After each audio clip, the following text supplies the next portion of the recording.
Kellyanne Conway is counselor to President Trump. She joins us from the North Lawn. Kellyanne, good morning to you. Good morning. Well, the President of the United States, I'm sure you saw this. He just tweeted 4 minutes ago, wow, word seems to be coming out that the Obama FBI spied on the Trump campaign with an embedded informant. Andrew McCarthy says there's probably no doubt that they had at least one confidential informant in the campaign. If so, this is bigger than Watergate. And he had this one as well. Yeah, he says, congratulations, America. We are now into the second year of the greatest witch hunt in American history, and there is still no collusion and no obstruction. The only collusion was that done by Democrats who were unable to win an election despite the spending of far more money. I feel like we don't even need to get your reaction from the president this morning, Kellyanne, but what do you say? We like to say that the president is his own best communications director, and I often encourage him to interface with the public directly. I'm very glad he does that through his vast social media reach and platforms, because it's the democratization of information. Americans all at the same time cutting out the middlemen, and we know the middlemen don't like it. The president communicates with Americans and really the world directly and instantly all at the same time. So let's take these two tweets together and see where the president is thinking about the current state of play. That a year plus into the Mueller investigation, we know a few things, but what we know very crisply and significantly is that as these revelations are making their way forward, it looks like the Trump campaign may in fact have been surveilled. It looks like there was an informant there. We'll see, as the president likes to say, we'll see what happens. We'll see what the facts may reveal. But I think those who have been digging for and conjecturing for over a year should be careful what they wish for. I don't know what this person was hoping to gain. Maybe he or she should have been listening a little bit more carefully to what our digital strategy was and our 50% digital ads, 50% conventional television and radio ads. Maybe they should have been listening to me on TV 6 or 7 times a day explaining why we're going back to Pennsylvania, why the president's headed to places like the president now, Wisconsin and Michigan, right. and places that he won that Republicans hadn't won in a very long time. So, but the president and his team have been so cooperative with this investigation. We're $10 million plus into it. We're over a year.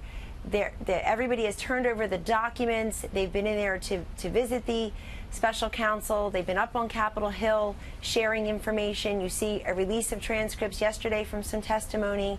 People are cooperative, but this president also doesn't let him distract him. I sat in the Senate Republican lunch with the president 2 days ago, and you heard senator after senator tell this president he is the most successful president in their lifetimes. In 16 months of tax cuts and regulatory reductions and getting to close to making conversations, if not deals, with North Korea and South Korea. He's been here basically 7 weeks since Director Pompeo, now Secretary of State Pompeo, went to North Korea. 7 weeks of big activity, and yet 70 years of war between the Koreas. And it's this president's leadership that helps those hostages come home, and so many other great things happen. I just want to bring you to one thing, just so you speculate. I'm just wondering, you could easily punt on this question, but the New York Times actually says this: at least one government informant met several times with Page and Papadopoulos.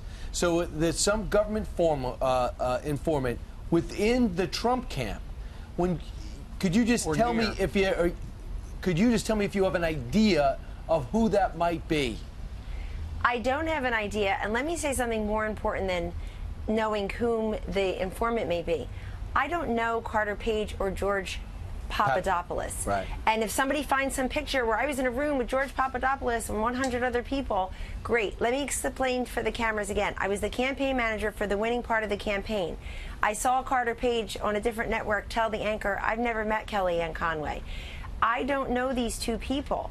And so it looks like they had some very tangential involvement with the campaign earlier on. So maybe this happened then.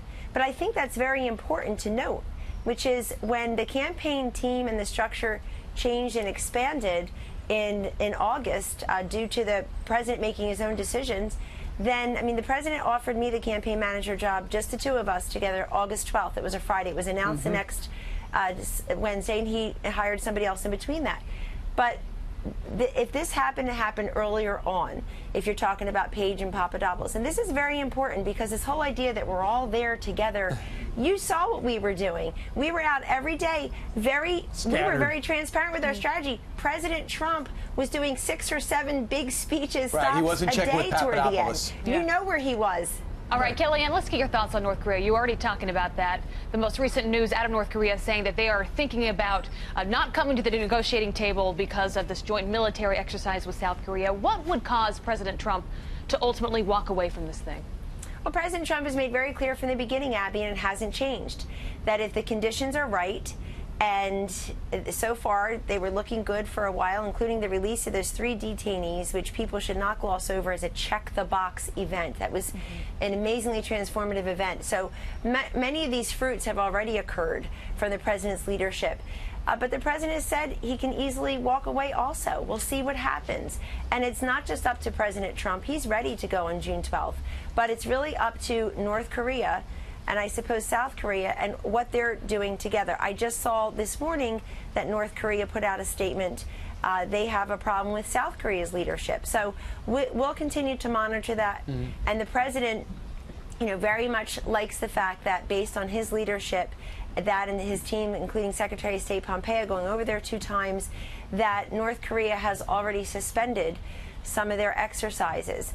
But this president has made very clear denuclearizing the Korean Peninsula is in everybody's best interest. Kellyanne, I understand they have not even reached formally out to you guys. North Korea has not formally reached out and had registered any complaints about John Bolton's words or about military exercises. All this has been done through the media. Is that correct?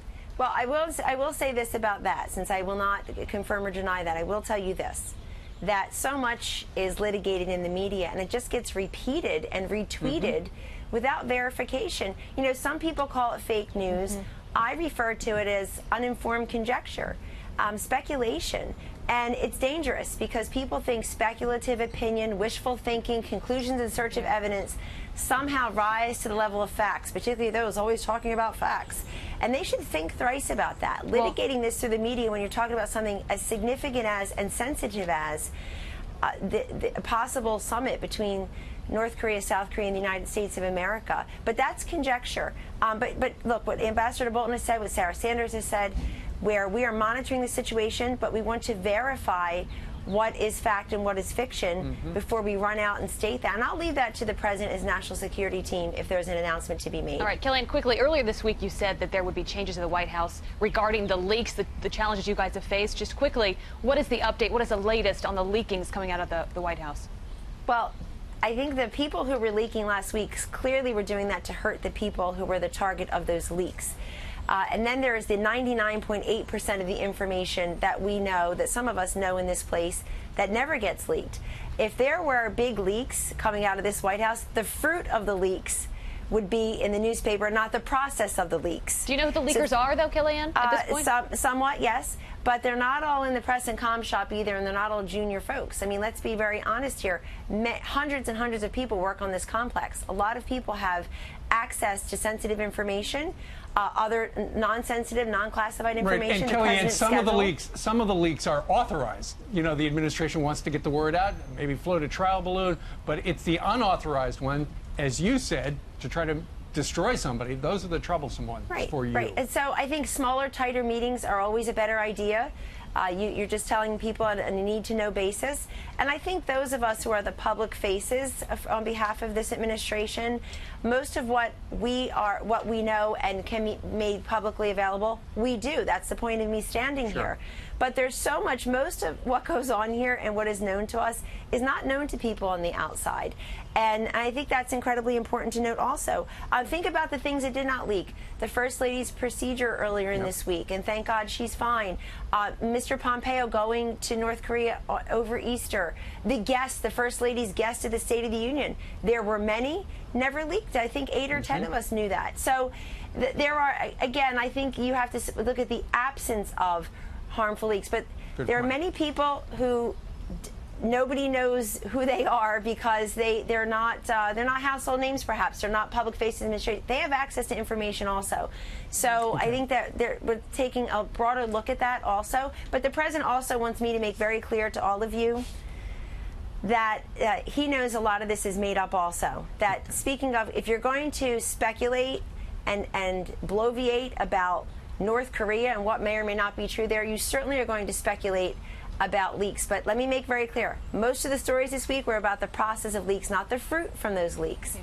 Gotcha. And there are tighter, smaller meetings, and I think that's very helpful to this president in promoting his agenda. All right, Good to know what's going on Kellyanne, behind good to the see you scenes. this morning. Have a great day. Thank you. Thanks. All right.